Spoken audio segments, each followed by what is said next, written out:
Hello everybody out there and welcome to another episode of the ToniSport Newsfeed. In today's video I will talk a little bit about Ackermann settings. I will explain what Ackermann generally is. So I will tell you about the Ackermann effect, and then we will finally take a look on a steering of a touring car, and I will explain how to change the Ackermann settings and what it is meaning to use less or more Ackermann, because from my experiences on the racetrack, some drivers, especially when they are new in the hobby, they misunderstand the differences between more or less Ackermann. So let's start the video and I hope that you will enjoy it. Okay, so we're talking a little bit about Ackermann and I want to keep it simple and short.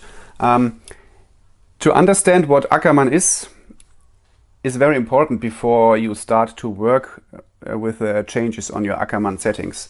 The Ackermann effect is caused by the steering geometry in generally, because when you steer, your inner and outer wheel will not steer in the same angle. You always will have the tire on the inside of the corner will have always a bigger angle to the corner inside than compared to your wheel on the outside of the car. This will never turn as much in as this one is doing. So you have a difference in your steering angle, and this difference is the Ackermann effect. So you can adjust the Ackermann very simple. Most of the touring cars today, or of the race cars, they have a steering system where you mount two ball studs here to your steering rack, and with the amount of shims you are placing under the ball stud, you can mount these ball studs more forward or more rearward. And when you do this, your steering link will point to the rear and is almost straight. Or when you add more shims and you will put these ball stud then more to the front, your steering link is getting more and more angled like this. So when you add more shims to your steering rack and your ball stud is going to the front, we are talking about less Ackermann, and when you're removing the shims and your ball stud is going backwards again, we are talking about more Ackermann. So sometimes on the racetrack you hear people talk about Ackermann effects, but they misunderstand it, because they think when you say more Ackermann it means more shims, and when you say less Ackermann it means less shims, but that's completely wrong. It's simple to explain it. I want to show it here. When you are turning into a left turn and you have more shims under your ball studs and your steering link is more angled to the front, this will produce that the outer wheel will turn into the corner sharper.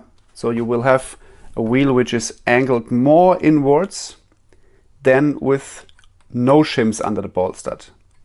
When you have less shims or no shims under your ball stud here in the center at your steering rack, this will produce that the outer wheel will not turn in as sharp.